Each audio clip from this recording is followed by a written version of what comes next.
안녕하세요. 언약교회 이대수 집사입니다. 황금의 집 첫 번째 시간입니다. 너무너무 설레이는데요. 그 놀라운 곳을 함께 만나보시겠습니다. 그곳은 수경지가 아니었습니다. 그러나 수천 개의 천막들이 위치하고 있었습니다. 그리고 그 중앙에는 황금의 집이 서 있었습니다. 그 천막들은 화려한 색으로 단장되어 있지 않았습니다. 잿빛이나 검정색이었고 광야 유목민들의 거처였습니다. 거기에는 한 지파의 소수 민족이 살고 있는 것이 아니었습니다. 12지파로 된 수백만의 사람들이 모여 있었습니다. 그들은 바로 이스라엘 백성들이었습니다. 그들이 행진할 때마다 남녀노소 그리고 모든 가축들이 끝없는 행렬을 이루었습니다. 그들이 천막을 칠 때면 방대한 사각형의 모양으로 진을 쳤습니다. 세 지파는 동쪽에, 세 지파는 서쪽에, 또 세 지파는 남쪽에, 세 지파는 북쪽에 자리 잡았습니다. 진을 칠 때면 언제나 진 중앙에 휘장으로 둘러싸인 황금의 집, 즉 하나님의 집을 세웠습니다. 사실 그 아름다운 성막과 백성들의 거처인 천막들 사이에는 어울리는 점이 전혀 없습니다. 그 백성들과 하나님 사이도 마찬가지입니다. 어느 장막, 어느 가족들에게나 비애와 슬픔과 다툼과 근심이 있습니다. 만약 우리가 그 장막 안을 들여다볼 수만 있다면, 그리고 그 안에서 나누는 대화들을 들어볼 수만 있다면, 그들의 마음속을 들여다볼 수만 있다면 우리는 과연 무엇을 보게 될까요? 우리 마음속에 있는 것들과 동일하지 않은가요? 이기심, 교만, 불결한 생각들, 적대감, 미움, 탐심들 말입니다. 지상에 있는 하나님의 장막, 황금의 집, 하나님의 집이 왜 백성들 가운데 서 있는 것일까요? 하나님은 그러한 백성들과 어떤 관계를 맺고자 하는 것일까요? 하나님은 왜 인간들을 제멋대로 하게 내버려 두지 않는 것일까요? 그분은 왜 하늘에 그대로 머물러 계시지 않을까요? 하나님이 이 땅 위에 내려오셨습니다. 그분은 하나님의 장막이 세워지도록 명하셨습니다. 하나님은 백성들 가운데 거하기를 원하시며 또한 백성들이 자기 곁에 가까이 살기를 원하십니다. 하나님이 인간들 가운데 거하고자 하시는 것은 이스라엘 민족 시대에만 해당되는 것이 아닙니다. 지금 우리 시대에도, 그리고 장차 새 하늘과 새 땅의 때에도 해당됩니다. 보라, 하나님의 장막이 사람들과 함께 있음에 하나님이 저희와 함께 거하시리니. 요한계시록 21장 1절로 3절 말씀. 하나님은 당신과 함께 있기를 원하셔서 당신을 부르고 계십니다. 하나님은 사랑이십니다. 놀라운 집, 황금의 집, 곧 하나님의 집은 하나님의 아들을, 하나님을, 그리고 천국을 말해줍니다. 성막 또는 회막에 대해서 구체적인 설명을 한 것은 성막에 부여된 어떤 깊은 의미 없이 단순히 성소의 세밀한 내용을 설명하기 위한 것은 아니었습니다.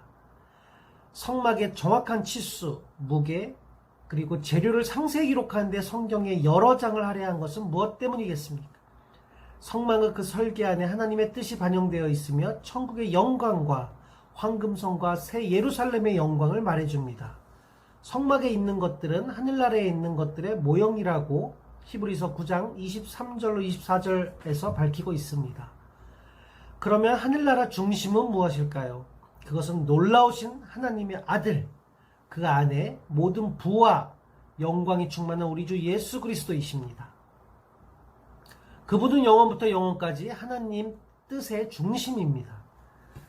우리는 이것을 성경에서 발견하게 됩니다. 그러므로 광야에 있는 성막의 일부 또는 전체 속에 예수 그리스도가 계시되어 있음을 몇 번이고 보게 됩니다. 성경은 하나님의 말씀이다. 하나님께서 사람들에게 영감을 주어 그들로 하여금 마땅히 기록해야 할 바를 보여주셨습니다. 이렇게 하여 하나님 자신이 우리에게 성경을 주신 것입니다. 성경의 두 번째 책인 출애굽기에 묘사된 성막은 무미건조한 여느 설계도가 아니라 창조주의 깊은 뜻이 담긴 살아있는 한 폭의 그림입니다. 여기에 있는 상세한 설명은 하나하나 뜻이 있습니다. 하나님 말씀을 통하여 이것들의 의미를 찾고 깨달을 수 있습니다. 왜냐하면 성령님께서 이것들을 설명해 주시기 때문입니다. 설계성막은 인간의 생각대로 지어져서는 안 되었습니다. 하나님이 원하셨기 때문에 성막은 지어져야 했고 반드시 그분의 뜻대로 지어져야 했습니다.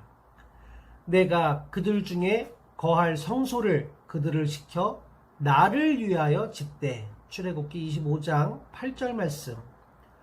모세가 40일 동안 시내산에서 하나님과 함께 있는 동안 하나님 자신이 그에게 식양, 즉 견본을 보여주셨습니다. 출애굽기 24장 18절. 따라서 성막을 세우는 동안 모세에게 명하신 대로 하였더라는 표현이 자주 나오는 것을 보게 됩니다. 출애굽기 39장 40장 말씀. 인간으로서는 어느 누구도 감히 상상할 수조차 없는 그와 같은 건물이 만들어지도록 했던 것입니다. 모형. 취미로 무엇을 만들기를 좋아하는 사람들이 축소해서 성막 모형을 만들고자 시도해왔습니다. 그들은 출애굽기 25장부터 40장까지에 기록된 정확한 모든 재료와 물건들과 치수에 따랐습니다. 여러분이 이 책에서 본 모델은 각기 다른 분야의 전문가들이 1:25의 비율로 축소하여 폴 에프킨의 지시에 따라 스위스에서 만든 것입니다. 암스테르담에 있는 성경박물관에 있는 하나님의 경외하는 몇몇 분들에 의해 1:7로 된 커다란 모양이 만들어져 있습니다.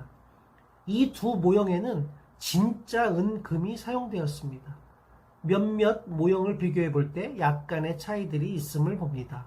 예를 들자면 물두멍의 형태는 어떤 것인가를 어느 누구도 정확히 알 수 없기에 각기 다른 모양이 되었습니다. 또한 속죄소의 위에 있는 천사의 정확한 모양도 알 수가 없습니다. 우리가 그것을 만드는 데 있어 설명서는 있으나 견본이 없는 데서 나온 것입니다. 모세는 견본이 필요 없었습니다. 하나님이 산 위에서 직접 보이셨기 때문입니다. 출애굽기 24장.